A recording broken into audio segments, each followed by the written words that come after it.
அன்பு நண்பர்கள் அனைவருக்கும் வணக்கம். வாழ்க வையகம், வாழ்க வளத்துடன்.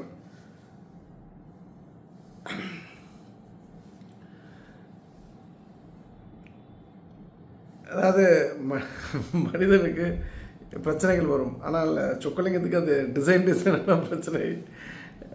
இது இது நல்ல ஒரு நகைச்சுவையான விஷயம். அதாவது எனக்கு 2 க்ரௌன் போட்டிருக்கேன். அதாவது பல்லு 4-5 இடத்துல க்ரௌன் போட்டிருக்கேன், ரூட் கனால் பண்ணி. அதில் வந்து ஒரு 2 பல்லுக்கு சேர்த்து ஒரு க்ரௌன் போட்டிருந்தாங்க. அது நேற்று இடியாப்பம் சாப்பிடும்போது வந்துடுச்சு. அது நல்ல வேலை. எங்கள் அம்மா என்ன சொல்கிறாங்கன்னா, அதை வந்து சிரட்டை, அந்த தேங்காய் சிரட்டை அப்படின்ட்டாங்க. அம்மா சும்மா இருப்பது பல்லு அது 30,000 ரூபா அப்படின்றாங்க.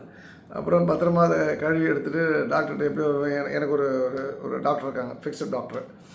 அந்த அம்மா அப்பாயின்மெண்ட் கிடைக்க கஷ்டம். அப்புறம் நான் சொல்லி ப்ராப்ளத்தை சொல்லி எப்படியோ ஒரு அப்பாயின்மெண்ட் கொடுத்துட்டாங்க. அந்த அம்மா போன உடனே, சொக்கலிங்கம் என்ன சாப்பிட்டீங்க? அவங்க தெலுங்கு. அவங்க நான் இடியாப்பம் சாப்பிட்டேன். இடியாப்பம் சாப்பிட்டு பல்லு வெளில வராது அப்படின்னு.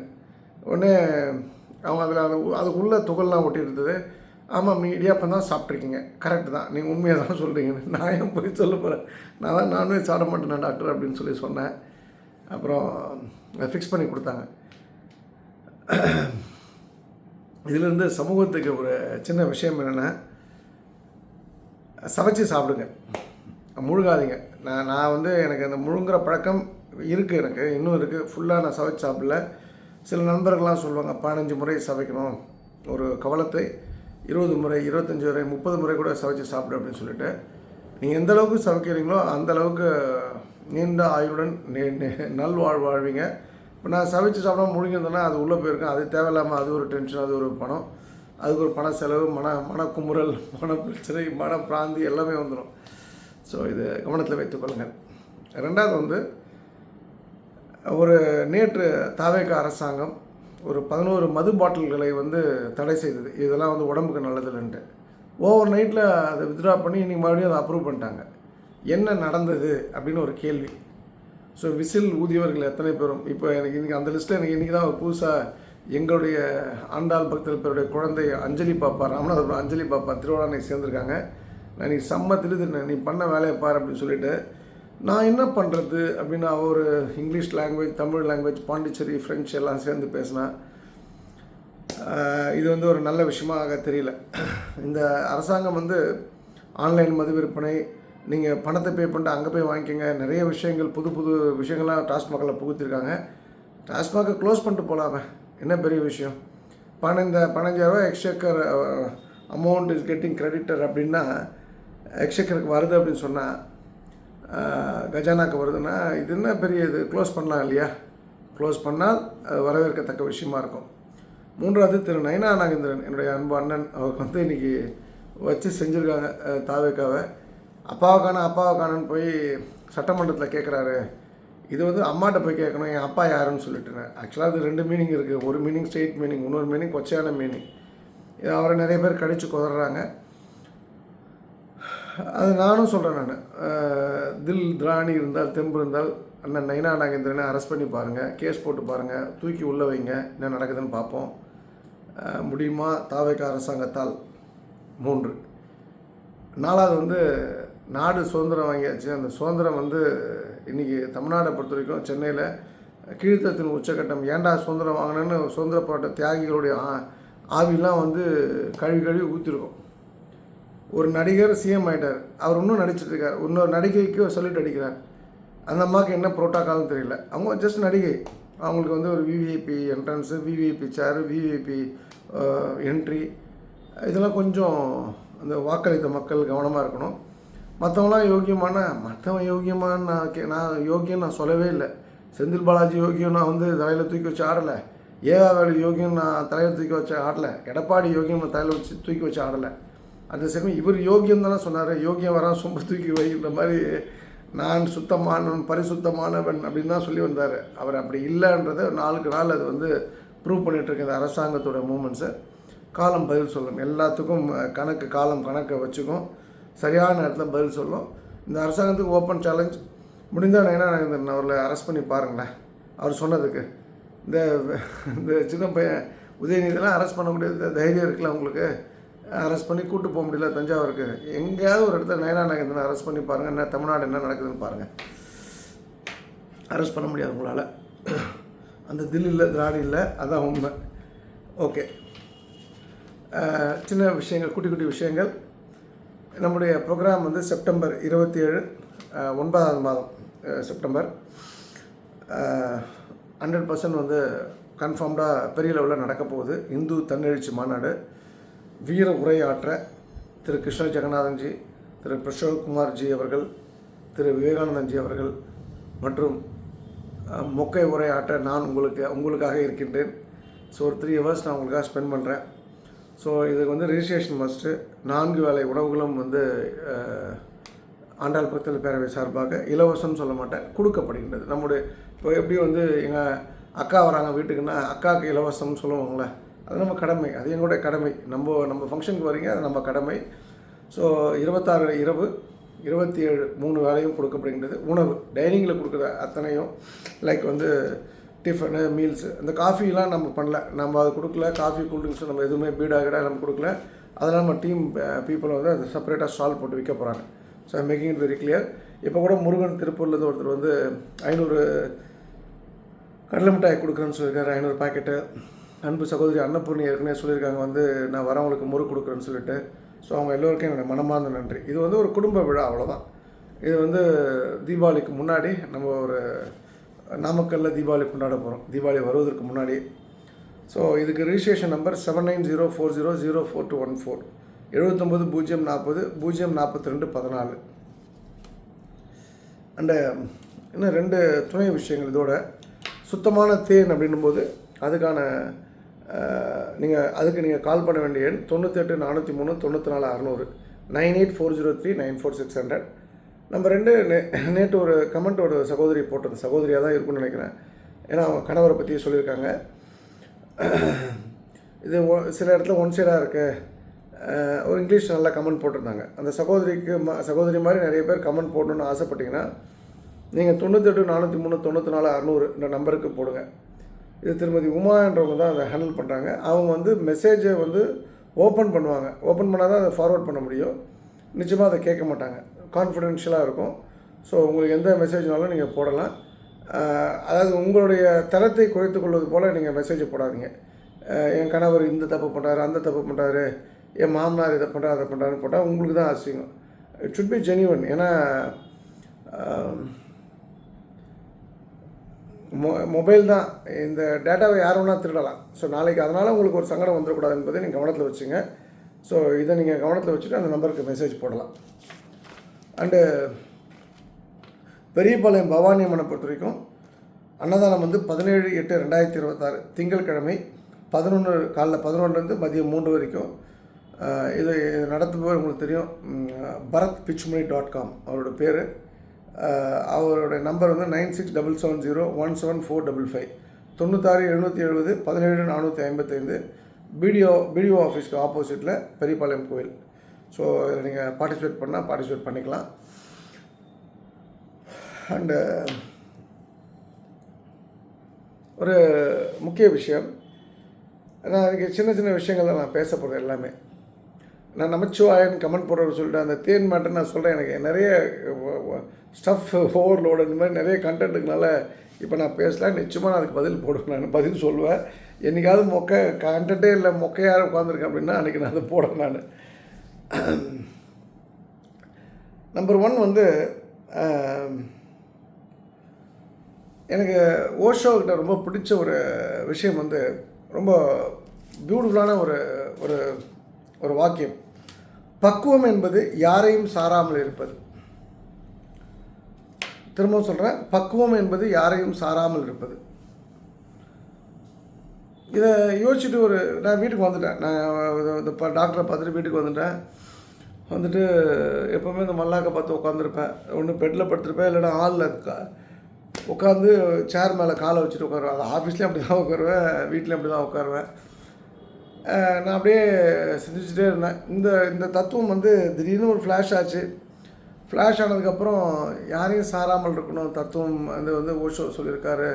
இது நம்மளோட என்ன கனெக்ட். ஆனால் அது வந்து என்னை விட்டு போக மாட்டேது, என்னுடைய நினைவலையை விட்டு போக மாட்டேது. என்னுடைய திங்கிங் ரிங்குக்குள்ளே தான் இருக்குது. என்னுடைய எண்ண அலைகள் வந்து அதை சுற்றி தான் என்னுடைய எண்ண அலைகள் இருக்குது. ஆனால் அது என்ன அர்த்தம்னு புரியல. அப்புறம் திடீர்னு ஒரு முடிவு, நம்ம ஏன் சென்னையில் இருக்கணும், எதற்காக சென்னையில் இருக்கணும், யாரை சார்ந்து நம்ம இருக்கணும், அப்படின்னு ஒரு ஒரு கேள்விக்குறி வந்தபோது சென்னையில் வீடு எடுத்து இருக்க வேண்டிய அவசியம் இல்லை அப்படின்னும்பொழுது, சரி நம்ம திருநெல்வேலி போயிடலாம் அப்படின்னு முடிவு எடுத்து 3 நிமிஷத்தில் 4 பேருக்கு ஃபோன் பண்ணேன். வீடு பார்த்துறேன். என் நண்பர், என்னுடைய அன்பு தம்பி, நான் இந்த அளவுக்கு ஒரு மிகப்பெரிய ஒரு நல்ல வாழ்க்கை வாழ்வதற்கு அன்றைக்கு காரணமாக இருந்த, என்றைக்கும் காரணமாக இருக்கப் போகின்ற, என்றைக்கும் எனக்கு விசுவாசமாக இருக்கப் போகின்ற, விசுவாசத்துக்கு மறுபெயர் என்று சொல்லக்கூடிய அளவுக்கு உகந்த ஒரு மனிதர் அப்படின்னா எப்படி முருகருக்கு வீரபத்ரனோ, இந்த சொக்கலிங்கத்துக்கு முருகன், பாணான்குளம் முருகன் நாங்குநேரி பக்கத்தில், அவருக்கு தான் முதல் ஃபோனு. அப்புறம் பெரிய தொழிலதிபருக்கு ஃபோன் பண்ணேன். அப்புறம் என்னுடைய மைத்துனம் இருக்கு. 4வது இன்னொருத்தருக்கு ஃபோன் பண்ணால் அவர் எடுக்கலை. ஃபோன் பண்ணி நான் ஷிஃப்ட் பண்ணுறோம் அப்படின்னு சொல்லிட்டேன் நான். இது சாதாரண விஷயம் தானே சொக்கலிங்கம், இது ஏன் இதில் என்ன ஏதாவது கண்டென்ட் இருக்கா, ஏதாவது எங்களுக்கு ஏதாவது விஷயம் இருக்கான்னு கேட்டிங்கன்னா, எப்போதுமே நமக்கு வரக்கூடிய செய்திகள், பார்க்கக்கூடிய விஷயங்கள் ஒன்றோடு ஒன்று தொடர்புடையது. நான் எனக்கு ஒரு ஹேபிட் உண்டு. எனக்கு நான் இப்போ இது வரைக்கும் நான் சொன்னதில்லை, மேபி நாமக்கல் ப்ரோக்ராமில் லைட்டாக சொல்லியிருப்பேன். எனக்கு எங்கே போனாலும் இந்த 32 41ன்ற நம்பரை பார்க்கணுன்றது ஒரு ஹேபிட் உண்டு. ஒரு நம்பர் பிளேட் இருக்கும், நம்பர் பிளேட்டில் நான் பார்ப்பேன். டக்குன்னு 13 இருக்கும், நான் இன்னொரு இதில் 41 ரிவர்ஸாக இருக்கும், இல்லை அந்த TN 02 இருக்கும், அது 3 2 4 1. அதை நான் காயின் பண்ணிட்டு தான் வண்டி ஓட்டுவேன் நான். அப்போ அந்த 3241க்கும் என்னுடைய லைஃப் ஸ்டைலுக்கும் சம்மந்தம் இருக்குன்னா, எல்லா லைஃப் ஸ்டைலுக்கும் சம்மந்தம் இருக்குது. ஒன்று இது நான் உதாரணத்துக்கு சொல்கிறேன். எப்படி சம்மந்தம்னா நீங்கள் கண்டுபிடிச்சிங்க, சும்மா எல்லாம் நம்ம ஸ்பூன் ஃபீட் பண்ணிட்டு இருக்க முடியாது. அதோட நீங்கள் கனெக்ட் பண்ணி பாருங்கள், நல்ல விஷயம் நடக்குதா, இது பார்த்ததுக்கப்புறம் இது பார்க்குறதுக்கு. இது மூட நம்பிக்கைலாம் நான் சொல்லலை. இது இதுக்கு பின்னாடி ஒரு அறிவியல் இருக்குது. அறிவியல்னால் a+b² = a² + b² + 2ab, இந்த கதை கிடையாது. இது நான் ஏற்கனவே பலமுறை சொல்லியிருக்கேன். அறிவியல் 2 வகையாக பிரிக்கலாம். ஒன்று லாஜிக்கல், ஒன்று எம்பரிக்கல். ஸோ நீங்கள் எதுக்குள்ளே இதை கொண்டு வரணும்னு நீங்களே முடிவு பண்ணீங்க. ஆனால் இது 100% சயின்ஸ். இதே போல் ஒரு திடீர்னு ஒரு நம்ம வேண்டிகிட்டு இருக்கோம், கோயிலேருந்து ஒரு பூ விழுந்தால் நம்ம பயங்கர மகிழ்ச்சி அடையுது. இதே ஒரு சாமி கும்பிடும்போது தேங்காய் அழுகுதுன்னா மனசு சங்கடப்படுது. இது சகுனங்கள். இந்த சகுனங்கள் உண்மைனா உண்மை. நாம் சகுனங்களில் பூனையிலையும் விதவை பெண்களை பார்த்தா மோசமான சகுனன்ற மாதிரி, பூனை கிராஸ் பண்ணால் மோசமான சகுனன்ற அளவுக்கு நம்ம கொண்டு போயிட்டோம். பார்ப்பனரை பார்த்தா மோசமான சகுனம். பார்ப்பனர் பிராமணர்கள் எவனுக்கு என்ன துரோகத்தை பண்ணான், அவன் உண்டு, அவன் பொண்டாடி உண்டு, அவன் பிள்ளைங்க உண்டு, அவன் வாழ்க்கையை அவன் வாழ்ந்துட்டுருக்கான். பிராமணனை பார்த்தா நல்ல சகுனம் இல்லைன்னு எந்த நாய் சொல்லி கொடுத்ததுன்னு தெரியல. விதவையை பார்த்தா கெட்டதுன்னு எந்த நாய் சொன்னதுன்னு தெரியல. நம்ம ஒரு புணம் போனால் அது கெட்ட சகுனம். ஆனால் அது புணம் போனால் ரொம்ப நல்லது, பாசிட்டிவாக பார்க்குறோம் பார்த்தீங்களா, பாசிட்டிவாக பார்க்குற மாதிரி ஆக்கிட்டாங்க பார்த்தீங்களா. அப்போ எல்லாத்தையுமே பாசிட்டிவாக பாருங்கள். அது என்ன பூனை என்ன தப்பு பண்ணிச்சுன்னு கேட்குறேன். இது நான் தந்தி டிவிலே நான் லைவில் இந்த விஷயத்தை பேசியிருக்கேன். பூனை போகிறதுக்கு 4 காரணங்கள் இருக்குது, 5 காரணங்கள் இருக்குது. அதுபோல் இது எல்லாத்தையும் நீங்கள் கனெக்ட் பண்ணால் தான் இந்த விஷயம் சொல்கிறேன். இப்போ நான் இந்த எப்போவுமே நான் படிப்பேன், நிறைய படிப்பேன். குறைஞ்சது 50 பக்கம் 60 பக்கமாக படிப்பேன். ஒரு 10-20 வீடியோ இங்கிலீஷ் மூவிஸ் அந்த எபிசோட்ஸ் பார்ப்பேன். எனக்கு பிடிச்ச நிறைய ப்ரோக்ராம்ஸ் நான் சில இதெல்லாம் சூஸ் பண்ணி வச்சுருக்கேன், அதெல்லாம் பார்ப்பேன். டைம் இருக்குது, நான் இது ஒரே நாள் எல்லாத்தையும் பண்ண மாட்டேன். அங்கங்கே டைம் கிடைக்கும்போது கொஞ்சம் என்ன ரிலாக்ஸ் பண்ணிக்கிறதுக்கும், என்ன ரிலீவ் பண்ணிக்கிறதுக்கு ப்ரெசென்ட் கண்டிஷன் சுச்சுவேஷன் நான் அது மாதிரி இந்த வேலையை பண்ணுவேன். அப்போது எதுவுமே என்னை டிஸ்டர்ப் பண்ணலை. ஆனால் இந்த ஓஷோவோட இந்த ஸ்டேட்மெண்ட் ஏன் டிஸ்டர்ப் பண்ணிச்சு அப்படின்னும்போது, அது நான் அந்த முடிவை எடுத்துட்டேன். But at the same time ஏன் இந்த முடிவு எடுத்துன்றது அது என்னுடைய தனிப்பட்ட விருப்பக்குள்ளே இருக்கட்டும். ஆனால் நீங்கள் என்ன புரிஞ்சுக்கணுன்னா, என்னை முடிவெடுக்க வைத்தது அந்த அந்த தத்துவம் தான். ஒரு லைன் தான், ஏதோ ஒரு லைனு, வாழ்க வளத்துடன் எங்கேயோ போட்டிருக்கு, வாழ்க வளமுடன் எங்கேயோ போட்டிருக்கு. ஏதோ ஒரு விஷயம் நீங்கள் பார்க்குறீங்க, வெற்றி உன் பக்கம் ஏதோ லாரி பின்னாடி ஓட்டியிருக்கு. சாய்பாபா படம் நம்பிக்கை பொறுமைன்னு ஏதோ கையை காமிக்கிறாரு. ஏதோ ஒரு விஷயம் இது போல் ஏதோ நீங்கள் உங்களை எதிர்பார்க்குற விஷயத்தை, அதுக்கான ஆன்சரே கடவுள் அது பக்கத்துலேயே எழுதி வச்சுருப்பார். உங்களுக்கு கேள்விக்கு வந்து சவுதி அரேபியாவில் பதில் இருக்காது. நீங்கள் இந்தியாவில் சென்னையில் இருக்க யோசிக்கிற கேள்விக்கு நினைக்கிற விஷயத்துக்கு. ஸோ எனக்கு நடந்தது உங்களுக்கு நான் சொன்னேன். இது உங்களுக்கு புரிஞ்சுதுன்னா நீங்கள் பெஸ்ட்டாக அவ்வளோதான். இதை புரிஞ்சுக்கிட்டிங்கன்னா பெரிய விஷயம். இது வந்து இதோட தொடர்புடைய ஒரு விஷயம் சொல்கிறேன். இதோட எக்ஸாக்டாக தொடர்புடைய ஒரு விஷயம். 2027 வருவதுக்கு இன்னும் 4 மாதம் தான் இருக்குது. இப்போ August, September, October, November, December. 2016 முடிஞ்சு 10 வருஷம் ஆச்சு. கோவிடு, கொரோனா அப்படியே ஊரே பதறி போயிருந்தது. அது முடிஞ்சு 6 வருஷம் ஆக போகுது. 2022 பிறந்த குழந்தைகள்லாம் இப்போ ஸ்கூலுக்கு போகுது. ஸ்கூல் போயிட்டுருக்கோம். 1990 பிறந்தவங்க இன்னும் 14 வருஷத்தில் வந்து 50 வயசு ஆக போகுது அவங்களுக்கு. 2007 வந்து நமக்கு தொலைதூரம், 2040 பக்கத்தில். 2040 அப்படின்றது ரொம்ப பக்கத்தில் இருக்குது நமக்கு. Time is moving very fast. So நம்ம அந்த டைம் மூவ் ஆகுதுனால நம்மளோட பர்ஃபெக்ட் டைமுக்காக நம்ம வெயிட் பண்ணுறது ரொம்ப தப்பு.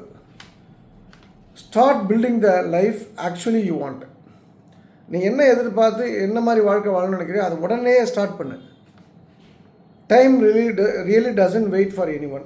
நேரம் யாருக்காகவும் காத்திருப்பதில்லை.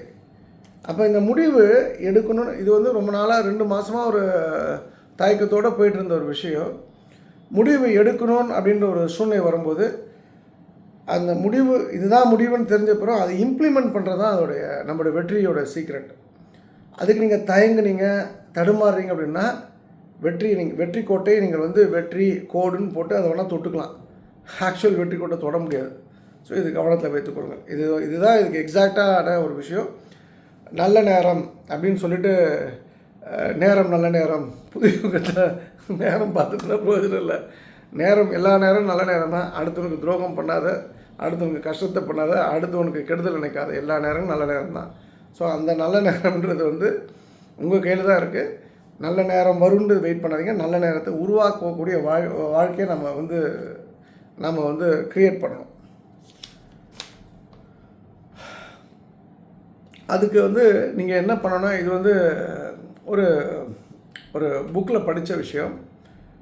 தூங்கும்போது நம்ம வந்து என்ன பண்ணோன்னா, எது அன்றைக்கி ஃபுல்லாக நடக்கலையோ, எது ஆகாமல் போச்சோ, எது நடக்காமல் போச்சோ, எது நெகட்டிவாக நடந்தோ அதை நினச்சி தூங்குகிறோம். ஐயோ பல்லு விழுந்துச்சே, ஐயோ எங்கள் அம்மா திட்டாங்களே, என் பொண்டாட்டி சண்டை போட்டாலே, என் பொண்ணு கோவப்பட்டாலே, என் பையன் கோவப்பட்டானே, ஐயோ வந்து வண்டி ஒருத்தன் இடிச்சு போட்டானே, தண்ணி வரலையா, மோட்டர் ரிப்பேரு, அங்கே இது போல், அங்கே இது போல், இங்கே இது போல், இப்படி ஆகாத அந்த வேகாத நொந்து போகக்கூடிய விஷயங்கள், நெகட்டிவான விஷயங்கள் நினச்சிட்டு நம்ம தூங்குறோம் அப்படின்னா அடுத்த நாள் எல்லாமே நெகட்டிவாக தான் நடக்கும். இன்ஸ்டன்ட் நம்ம என்ன பண்ணலாம், அதுதான் அழகாக சொல்கிறாங்க. படுக்கும் முன் உங்களுக்கு இன்றைக்கு வெற்றி எதில் கிடைத்தது என்று நினைத்து தூங்குங்கள்.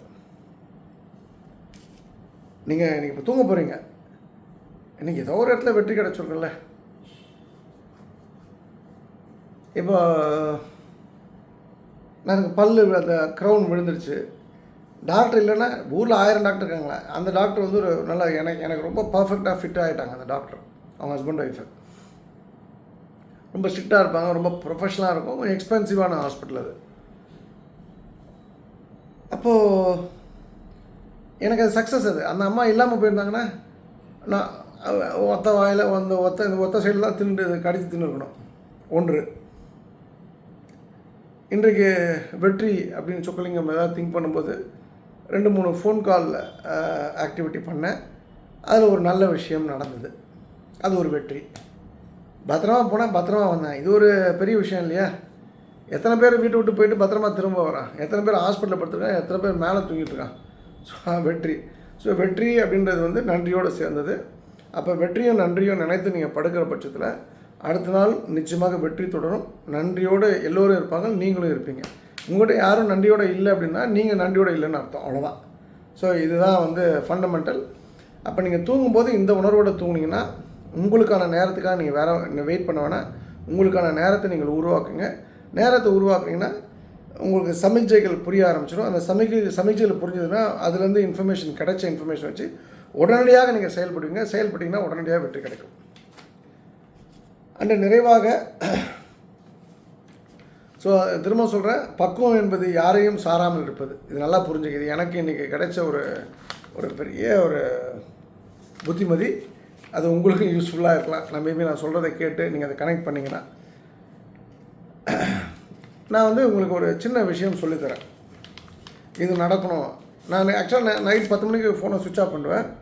நேற்று வந்து 10:40க்கு ஒரு ஒரு ஒரு அழைப்பு வந்தது வேறு ஒரு எங்கள் அம்மாவோடைய ஃபோனுக்கு. அதனால் அதை பேசினேன். பேசிட்டு 10 நிமிஷம் பேசிவிட்டு அப்புறம் ஃபோனை அப்போ தான் சுவிட்ச் ஆஃப் பண்ண போகிறேன். அப்போ உடனே ஒரு மெசேஜை போட்டேன். என்ன அப்படின்னு நம்ம எங்கள் குரூப்புக்கு ஒரு மெசேஜை போட்டேன். எனக்கு ஒரு 3 நாட்களுக்கு முன்னாடி ஒரு அற்புதமான ஒரு நிகழ்வு நடந்தது. இப்போ என்னால் சொல்ல முடியாது. ஒரு 3 மாதம் என்னை வெயிட் பண்ணுங்கள், நான் சொல்கிறேன், ஷுவராக சொல்கிறேன். உனக்கு சொக்கலிங்கம் அடுத்த பிறவியில் இப்போ நீங்கள் எங்கள் மனைவி, என்னுடைய இப்போ அன்பு மனைவி பத்மாவதிக்கிட்ட போய் கேட்டிங்கன்னா அடுத்த ஜென்மத்தை உனக்கு யார் புருஷனாக வேணும்னா அவர் சொல்கிறது சொக்கலிங்கம் என்கின்ற ஆண்டாள் சொக்கலிங்கம் என்கின்ற சொக்கு என்கின்ற சொக்கா என்கின்ற இவன் மட்டும் வரக்கூடாதுன்னு சொல்லுவாள். அந்தளவுக்கு அவருடைய பார்வை. அது தவறுன்னு சொல்ல மாட்டேன். ஆனால் என்ன நீங்கள் கேட்டிங்கன்னா, நான் இது ஒரு இதுக்காக சொல்கிறதில் வந்து பாதி உண்மை, என்னது உண்மையும் பொய்யும் சேர்ந்து கலவைன்ற மாதிரி பாதி உண்மை இருக்குது, பாதி பொய் இருக்குது. பட்டு ஜோக்ஸ் அப்படியே விட்டுட்டு ஆக்சுவலான என்ன நீங்கள் கேட்டிங்கன்னா இதே கேள்வியை, நான் ஆண்டாளை பார்த்தவரே இருக்கணும். ஆண்டாள் வாழ்ந்த காலத்தில் எப்படி வாழ்ந்த நான் நம்புகிறனோ அதே போல் ஆண்டாளை பார்த்தவரை ஒரு வாழ்க்கை. அது என்ன வாழ்க்கை? அது புழுவாக இருக்கலாம், அது களிமண்ணாக இருக்கலாம், கால் படுற மண்ணாக இருக்கலாம், எதானா இருக்கலாம். ஆண்டாள் இருக்கும்போது நானும் அந்த இடத்துல இருக்கணும். அக்னிணை பொருளாகவோ உயிரினை பொருளாக ஏதோ ஒரு விஷயமாக அந்த இடத்துல இருக்கணும். அப்போ சொக்கலிங்கத்துக்கு அல்டிமேட் அப்படின்னா ஆண்டாள் தான், ஸ்ரீவில்லிபுத்தூர் ஆண்டாள் தான். எந்த டவுட்டும் யாருக்கும் இருக்க வேணாம். ஆனால் 3 நாட்களுக்கு முன்னாடி ஒரு இடத்துக்கு போனேன். நான் எல்லா பிளானையும் வந்து நான் கொஞ்சம் செட்டரேட் பண்ணிவிட்டு போனேன். போன உடனே கரண்ட் கட் ஆகிடுச்சு. அப்புறம் சாமி கும்பிட்ட அப்புறம் ஒரு சாமி கும்பிடும்போது மழை இல்லை, இன்னொரு சாமி கும்பிடும்போது மழை, கும்பிட போகும்போது மழை, கும்பிட்டுட்டு வெளில வரும்போது மழை, ஒரே கோயிலில். மகிழ்ச்சியோட உச்சக்கட்டம். அதாவது ஆண்டாளுக்கு ஒரு ஸ்டெப் மேலே அந்த கோயில் நான் சொல்லுவேன். அது இந்த கோயில் என்னன்னு இப்போ கேட்காதீங்க. நேற்று கூட என் நண்பன் ஒருத்தன் வந்து 786 என்கின்ற ஒரு மனிதர் என்ன இந்த கோயிலா அப்படின்னு கேட்டேன். நான் அந்த அதே இவங்கெல்லாம் யூகிக்க முடிய அளவுக்கு சொக்கலிங்கம் இருந்துட்டு அப்படின்னு இருக்குது. அவங்க அதை கவனிக்கலை, யாருமே அதை கவனிக்கலை. அந்த நான் சொல்கிறது இவங்க கோயில்ன்றது கோவிலோட இடம்னு சொல்லுவாங்க. அந்த கோவிலில் ஏதோ ஒரு விஷயம் இருக்குது. அப்போது அதுதான் நான் மீன் பண்ணேன். இவங்க சும்மா அந்த கோயிலோட பேரை போட்டுட்டு அவன் நண்பன் விட்டுட்டான். ஆனால் அது அங்கே எந்த இது அப்படின்றது அவங்களுக்கு தெரியாது. அப்போ அது போல் ஏதோ ஒரு கோயில் உங்களுக்கு சூட் ஆகும். 100% சொல்கிறேன். இப்போ எனக்கு நீங்கள் ஆண்டாளுக்கு மேலே ஒரு சூப்பர் டூப்பர் ஃபீல் கொடுத்த, ஆண்டாளை பார்த்தபோது என்ன ஃபீலோ அதை விட 100 மடங்கு, 1000 மடங்கு, 1,00,000 மடங்கு, கோடி மடங்கு பெட்டர் ஃபீல், ஒரு பெட்டர் பாசிட்டிவிட்டி, இன்னும் ஆண்டாளையே பார்த்த மாதிரி ஒரு ஃபீல். ஆண்டாள் இங்கே தான் இருக்காளோ அப்படின்ற மாதிரி, இந்த உருவத்தில் இருக்காளோ அப்படின்ற மாதிரி. அப்போது அந்த மாதிரி ஒரு கோயில் உங்களுக்கு முதல்ல நீங்கள் தேர்ந்தெடுக்கணும். அது எப்படி தேர்ந்தெடுக்கணும் சொக்கலிங்கம்னா, அது நீங்கள் பாட்டு இருங்க, இயல்பாக இருங்க, இருந்துக்கிட்டே இருங்க, அது நடக்கும். அது இன்ஃபேக்ட் நான் கூட நேற்று அந்த அவங்க வாய்ஸ் மெசேஜில் அதான் நான் சொல்கிறேன். இப்போ அந்த கோயிலுக்கு நான் திரும்ப போகிறேன், கூட்டம் இல்லாமல் நான் மட்டும் தனியாக போகிறேன் அப்படின்னு சொல்லிட்டு போயிட்டு எப்போ போகிறேன்னு தெரியாது, யார்கிட்டையும் நான் சொல்ல மாட்டேன். அது எங்கள் வீட்டு ஆட்கள், வெளியாட்கள் யார்கிட்டையும் சொல்கிறதுக்கு வாய்ப்பு இல்லை. காலையில் போய் அங்கே குளிச்சுட்டு போய் அங்கே வந்து எனக்கு ஒரு ஸ்டைல் உண்டு. நல்லா காவி வேஷ்டி கட்டிக்கிட்டு, ஒரு காவி துண்டு, ஒரு பனியன், ஒரு ஓஞ்சரிஞ்ச பனியன் எதாவது இருந்துன்னா போட்டுக்கிட்டு, டிஷர்ட்டு போட்டுக்கிட்டு, அந்த கோயில் ஏதாவது ஓரத்தில் எங்கேயாவது காலியாக இருக்கும் இல்லையா, அது மாதிரி ஏதாவது ஒரு இடத்துல ஏதாவது மர சாமான்களாக இல்லாமல். எனக்கு கொஞ்சம் அந்த பாம்புலாம் பயம் உண்டு. கடவுள் மேலே என்ன நம்பிக்கை வந்தாலும் அந்த கடவுள் ஆராதரின்னு ஒரு விஷயத்தை கொடுத்துருக்காரு. நம்ம காவிரி ஆற்று பாலத்துலேருந்து ரங்கா அரங்கா என்னை காப்பாற்றுன்னு குதிக்க முடியாது. ஏன்னா குதிச்சா செத்து போய்டுன்றது அறிவை அவன் கொடுத்துருக்கான். அப்போது அந்த மாதிரி ஒரு பாதுகாப்பான இடத்த தேர்ந்தெடுத்து அரவரம் இல்லாத, டிஸ்டர்பன்ஸ் இல்லாத ஒரு இடத்துல உட்காந்துருப்பேன். கொஞ்சம் நேரம் படுப்பேன். நல்லா அந்த சும தூக்குற மக்கள்லாம் அந்த சுமாட்டு வச்சுப்போம். அது போல் வந்து தலையில் அந்த இது கட்டிக்கிட்டு அந்த தலைப்பாக தலைக்கு வச்சுட்டு ஒரு 2 மணி நேரம் 3 மணி நேரம் தூங்குவேன். இது எனக்கு ஒரு பெரிய பழக்கம் எனக்கு. இது நிறைய பேருக்கு எனக்கு என் நண்பர் அப்தாலிஃபை தவிர இந்த விஷயம் யாருக்குமே தெரியாது. நீங்களும் வேணால் வந்து ஒரு முறை அது போல் உங்களுக்கு பிடிச்ச ஒரு கோயிலில் போய் தூங்கி பாருங்கள். நான் கோயிலில் போய் தூங்க சொல்கிறேன்னா, நான் சொல்கிற கோயில் வந்து நீங்கள் போய் திருவண்ணாமலை போய் தூங்க போகிறேன், நான் ஆண்டாள் கோயிலில் தூங்க போகிறேன், ஸ்ரீரங்கத்தில் தூங்க போகிறேன்னா அது வேணால் எனக்காக நீங்கள் சொல்கிற மாதிரி இருக்கலாம். எங்கள் வீடு பக்கத்தில் நெல்லையப்பர் கோயிலுக்கு அங்கே போய் தூங்க போகிறேன், சமயபுரம் தூங்க போகிறேன். அது உங்களோட ஒன்றிணைந்த ஒரு கோயிலாக உங்களுக்கு ஒரு ஃபீல் வரும். இப்போ எனக்கு அன்பு சகோதரி ஒருத்தங்க வந்து 1 லட்ச ரூபா கொடுத்தாங்க காளிமலைக்கு. அந்த கோயிலுக்கு வேண்டிக்கிட்டேன். எனக்கு நல்லபடியாக நடந்தது. நான் அந்த கோயிலுக்கு வந்து கொடுத்ததை யார்கிட்டையும் சொல்ல வேணான்னு சொல்லிட்டாங்க. பட் நான் அது சொல்ல வேண்டிய ஆளுக்கு நான் சொல்லிட்டேன். யார் கொடுத்தாங்களோ, எந்த ஊர்லேருந்து கொடுத்தாங்களோ அது அவங்க வந்து எங்கள் டீமில் இருக்கவங்களுக்கு தெரியும். அது மாதிரி காளிமலையோட யாருக்கு சொல்லணுமோ சொல்லிட்டேன். இது போல் ஒவ்வொருத்துக்கும் ஒரு கோயில் சூட் ஆகும். எனக்கு தெரிஞ்சு அதை நீங்கள் சூஸ் பண்ணிங்க. நீங்கள் இந்த விஷயத்தை பொறுத்த வரைக்கும் நான் உங்களுக்கு ஒரு க்ளூ மட்டும் சொல்லிடுறேன். இது நான் ஜோதிடர் அல்ல, நான் வாஸ்து நிபுணர் அல்ல, நான் வந்து நியூமராலஜிஸ்ட் இல்லை, நான் நேமாலஜிஸ்ட் இல்லை, நான் ஜெம்மாலஜிஸ்ட் இல்லை, நல்லா புரிஞ்சுங்க. ஆனால் வந்து ஏதோ ஒரு இது சொல்லிடுறேன். மாயவரம், கும்பகோணம், திருவாரூர், நாகப்பட்டினம் இந்த செக்மெண்ட்டில், சீர்காழி இந்த செக்மெண்ட்டில் நீங்கள் பார்த்தீங்கன்னா மேபி அடுத்த மார்கழியும் சேர்த்துக்கலாம். மார்கழியில் ஒரு 10 நாள் வரைக்கும் சேர்த்துக்கலாம். இதில் ஏதோ ஒரு கோயில் வந்து இந்த வீடியோ கேட்குற எல்லாருக்கும் சூட் ஆகும். சொக்கலிங்கன்னா நீ என்ன வந்து சாமியார் மாதிரி பேசுகிற, சித்தர் மாதிரி பேசுகிறேன்னா அந்த லாஜிக்லாம் உங்களுக்கு வேண்டாம். நீங்கள் நான் சொல்கிறத கேட்டு நடக்கிறதா இருந்தேன்னா, நான் சொல்கிறத உங்களுக்கு நம்பிக்கை இருந்ததுன்னா நீங்கள் இதை ஃபாலோ பண்ணி பாருங்கள். டெஃபினட்டாக உங்களுக்கு ரிசல்ட்ஸ் கிடைக்கும். சொக்கலிங்க நான் அந்த ஊரை சேர்ந்தவன் தான், நான் டெய்லி அங்கே தான் போய் தூங்கிட்டு இருக்கேன் அப்படின்னு நீங்கள் நினச்சிங்கன்னா, அப்போது 31 நாள் நீங்கள் அங்கே தான் தூங்குறேன்னா முதல்ல அந்த ஊரை விட்டு ஓடி போகணுன்னு அர்த்தம். இது ஒரு நாளைக்கு 31 நாளும் தூங்குறேன்னா நீ ஒரு வேலை வெட்டி இல்லாதவன், வீணாக போனவன் அப்படின்னு அர்த்தம். இது 1 நாள் 2 நாள் நீங்கள் வந்து ப்ராக்டிஸ் பண்ணலாம். இதில் வந்து ஒரு சூட்சமான ஒரு விஷயம் என்னென்னா, உங்கள்கிட்ட பணம் இருக்கலாம். மேபி பஸ்ஸுக்கு ஏதாவது வந்து இதை மடித்து கிடிச்சு வச்சுங்க. இந்த பேண்ட் உள் பாக்கெட்லாம் வச்சுப்பாங்க நிறைய பேர். அது போல் 5 ரூபா 10 ரூபா 20 ரூபா 50 ரூபா வச்சுங்க. பர்ஸ் எடுத்துகிட்டு போகாதீங்க, வாட்சை கட்டாதீங்க, செயினை போடாதீங்க, பஞ்ச பராரியாக போங்க. அன்றைக்கி அது போல் நீங்கள் உங்களை டெஸ்ட் பண்ணுற அன்றைக்கி சாப்பாடு வந்து கடையில் வாங்கி சாப்பிடாதீங்க. யார்கிட்டையும் போய் எனக்கு சோறு போடணும்னு கேட்காதீங்க. சோறு தானாக விழுந்ததுன்னா யூ வான் த கேம், அவ்வளோதான். இது நான் வந்து ஒரு பரம ரகசியமாக இருந்த ஒரு விஷயம் உங்களுக்கு நான் சொல்கிறேன். You trust me. அது வந்து சீர்காழி வைத்தீஸ்வரன் கோயில் அந்த பெல்ட் அப்படியே ஆரம்பித்து நாகப்பட்டினம், திருவாரூர், மாயவரம், அதே போல் தஞ்சாவூரில் இந்த பக்கம் எப்படி சொல்கிறது, தென்திட்டைக்கு இந்த பக்கம் பாவநாசம், அது பிறகு அதாவது வந்து கோயில் வந்து நீங்கள் நம்ம மக்கள்லாம் வந்து இந்த பைத்தியக்கார கூட்டம் வந்து செவ்வாய்னா வைத்தீஸ்வரன் கோயிலில் போய் உட்காந்துருப்பானுங்க, புதன்கிழமைனா திருவண்ணாமலையில் போய் உட்காந்துருப்பானுங்க, இந்த திங்கக்கிழமைனா இந்த கோயில், வியாழக்கிழமை இந்த கோயில், இது வந்து ஆலங்குடி, இதெல்லாம் விட்டுருங்க. நீங்கள் போகிற கோயில் வந்து உங்களுக்கு சூட் ஆகும். அந்த கோயிலில் வந்து இது போல் கூட்டத்தை வந்து அள்ளி தனக்குள்ளே வச்சுருக்க 4 கிழமை பார்த்து வரக்கூடிய கோயிலாக இருக்காது. அதையும் நான் சொல்லிடுறேன். ஸோ ட்ரை பண்ணி பாருங்கள். இன்ஃபேக்ட் என்னுடைய அன்பு சகோதரர் ஒருத்தர், அன்பு சகோதரி, அவங்க பையன் இன்னும் திருமணம் ஆகலை. அவங்க கணவர் வந்து ஒரு சமீபத்தில் RS ஃபங்க்ஷன்கிட்ட பேசியிருந்தார். அவர் ரொம்ப வருத்தப்பட்டார், ரொம்ப ஃபீல் பண்ணி இன்னும் ஆகலை. ரொம்ப நல்ல பையன், ரொம்ப ஒழுக்கமான பையன். அவன் அனுஷ நட்சத்திரத்தில் பிறந்தவன். எனக்கு ஆச்சரியம். ஆக்சுவலாக நாங்கள்லாம் கிண்டல் பண்ணது வேறு விஷயம். அவனை மாதிரி ஒரு ஒழுக்கமான பையனை பார்க்க முடியாது, அந்த பையன் மாதிரி. அப்போ நான் அவங்களுக்கு சொல்லணும்னு நினச்சிருந்தேன், இது போல் ஆட்களுக்கு, சொக்கலிங்கம் இது வந்து உனக்கு இது சம்மந்தப்பட்டிருக்கா அப்படின்னா நீங்கள் என் கதையெல்லாம் விட்டுருங்க.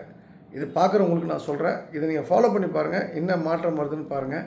அது கல்யாணமோ குழந்தையோ பணமோ எது வேணால் இருக்கலாம். இது வந்து இதில் என்ன ஒரு விஷயம்னா, இந்த டிஸ்ட்ரிக்குள்ளே, அந்த 4 டிஸ்ட்ரிக்டில் இல்லாத மக்களுக்கு இது சூட் ஆகும். இதுதான் அதில் வந்து ஒரு சின்ன க்ளூ, சின்ன ஒரு point to be noted. So மற்றவங்க இதை வந்து ஃபாலோ பண்ணிவிட்டு நான் சொன்னதும் போல் உணவு வந்து தானாக கிடைக்குதான்னு பாருங்கள். தானாக கிடைக்கலன்னா கடையில் வாங்கி தின்னுட்டு வந்துடுங்க, மறுபடியும் வேணால் ஒரு வாட்டி ட்ரை பண்ணுங்கள். ஆனால் உங்களுக்கு சோறு வேணும்னு நீங்கள் படுத்திங்கன்னா சோறு கிடைக்காது. அந்த ஞானம் வேணும், கடவுளோட அருள் வேணும், அனுகிரகம் வேணும்னு படுத்திங்கன்னா சோறு நிச்சயமாக கிடைக்கும். நன்றி, வணக்கம். சர்வம் கிருஷ்ணார்ப்பணம். ஸ்ரீராம் ஜெயம், ஸ்ரீராம் ஜெயம், ஸ்ரீராம் ஜெயம்.